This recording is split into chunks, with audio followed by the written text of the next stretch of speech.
Pertsonen langileen kontura horrelako egoera desatseginak ikuskizunak antolatzea benetan onartezina delako eta tristea delako. Eta kudeaketa on batek, onera iritsi gabe, kudeaketa egoki batek gauzak ondo eginda ekidin daitezkelako horrelako egoerak. 6 urte, errez esaten da, 6 urte, zerrendak itxita, eta 2 egunetarako irekitzen dira. 2 egunetarako ekainak 30 tartean, atera kontuak. 12 eta 14tik, ekainak 30erako kontratuak eskaintzeko. Asko jota, 21 lan kontratu eskaintzeko. Eta agerian geratu zen, berriro ere, planifikazio eza eta sustatzen ari den lan prekarioa. Gainera, hainbat eremutik, ohartarazi zitzaionean, jakinarazi zitzaionean haurreskola partzuergoari zein egoerarekin aurkitu zatekeen, eta hori ekidin zitekeen aurrez, eta aldiero zerrendak ireki ezkero, baremazioak egin ezkero, eta gauzak txukun, minimoki txukun egin ezkero. Baina ez, egun batetik bestera, zerrendak irekia abisatu gabe, jendeak dokumentazioa bilatu behar, dokumentuak konpultsatu behar, beraien bizitza antolatu behar, eta horrela gertatu zen. Eta, por zerto, inork ezagutzen ez dituen zerrendak. Zenidakidanez, zerrenda horiek ez dira gardenak, zerrenda horiek ez dira publikoak. Jakin nahiko nuke, lehenengo gunean ikusita ilara horiek zenbat pertsonek eman zuten izena, eta guztira 2 egun horietan zenbat pertsona sartu ziren zerrenetan. Nik ez dakit gehiegidan gauzak hobeto egitea eskatzea. Ez dago hobeto kudeatzerik? Zergaitik giza horretako tratua eman behar zaie herritarrei, pertsonei. Gure etorkizuna diren hezitzaileei ganadu tratua ematen dien gobernua ez da duina. Gure gobernuak, gure hezitzaileei, gure umei ematen dien tratuak erakusten du zein den gobernu horren izaera.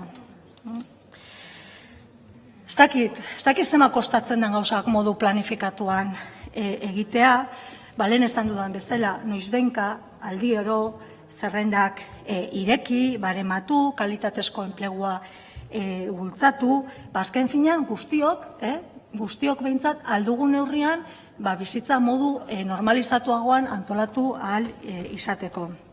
Azken finean kalitatezko hezkuntza heziketa eskaintzeko haurreskolak partzuergoan ere. Eibarko argazkiak ez dio mesederik egin haurreskolak partzuergoari. Ez dio mesederik egin inori, ez hezkuntza sailari, ez langileei, ez familiei, inori, ez aurrei. Eta seguru nago, gauza bera pentsatzen duzuela Uriarte Andrea, seguru nago. Eta seguru nago zuek ere hoberena nahi duzuela haurreskolak partzuergorako. Beraz, horrela bada, eta ez bada, esango didazu, baina horrela bada, hezkuntza sailak haurreskolak partzuergoarekin batera zer egingo du kudeaketa hobetzeko. Zer egingo du gaur egungo kudeaketa zuzentzeko. Eskertuko Uriarte Andrea, leporatu diguzu haurreskolak partzuergoaren lana eta izena kaltetzeko tentazioa izateaz. Badakizu ezer, haurreskolak partzuergoaren izena eta lana zuek iluntzen duzue, zuek kaltetzen duzue, burutzen ari zareten kudeaketarekin. Zuek, begira, guk baino gehiago ez dakit norbaitek sinisten duen haurreskolak partzuergoarekin. Eta horren, erakusle dira aurreko legegintzalditik hasita aurkeztu ditugun ekimen guztiak. Zuek ezeskoa eman diezuen ekimen guztiei. Doakotasunaren inguruan, kuoten progresibotasunaren inguruan, beken inguruan, formakuntzaren inguruan, eta zuek guztia ez. Eta horren aurrean zer egiten duzue? Horren aurrean egiten duzuena da murrizketak aplikatu. Murrizketak aplikatu. Zeren, Eibarren gertatu duzena da, zuen kudeaketaren lagin bat eta ondorio bat besterik ez. Eta gertatzen ari dena da, haurreskolak partzuergoak duen garrantzia eman ez izanaren ondorio. Ez duzue jakin garai berriei egokitzen haurreskolak partzuergoa. Eta horrek zer egiten du? Ze, pentsatu dezaket, ikusiaz bakarrik burutzen ari zareten kudeaketa tentazioa izan dezakezuela haurreskolak partzuergoa desegiteko. Pentsa daiteke hori. Eta gobernu batek, gure herriaren etorkizuna diren hezitzaileei ematen dien tratuak erakusten du ez dela duina. Erakusten du benetan zein den bere izaera.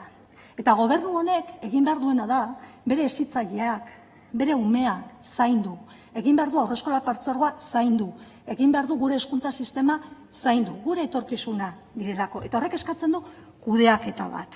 Bai, baina zer gertatu da, murrizketa batzuen ondorio, gogoratu nahi dut, oraindik 2012ko aurrekontuen mailara ez gara iritsi. Eta asko eskertzen dizut, egin didazun laburpena gaurko nire galderari ez erantzuteko. Asko eskertzen dizut, baina ezagutzen dugu haurreskola partzuergoa. Eta ezagutzen dugulako, badakigu 2012ko aurrekontuen mailara ez garela iritsi. Bai, eta kudeaketa horrek ekarri du, lan harremanen kudeaketa zehatz bat. Eta horrek ze egoera sortzen du? Zerrendak ez direla irekitzen. Horrek ekartzen du ikasturte bukaeretan eta ikasturte hasieretan irakasleak mugitzen direla eta ezin izaten dituztela familiak atenditu. Ezin izaten dituztela behar bezala ikasturtea itxi. Ezin izaten dutela zuentzat hain garrantzitsua den haurrekin familiekin egokitzapenak egin.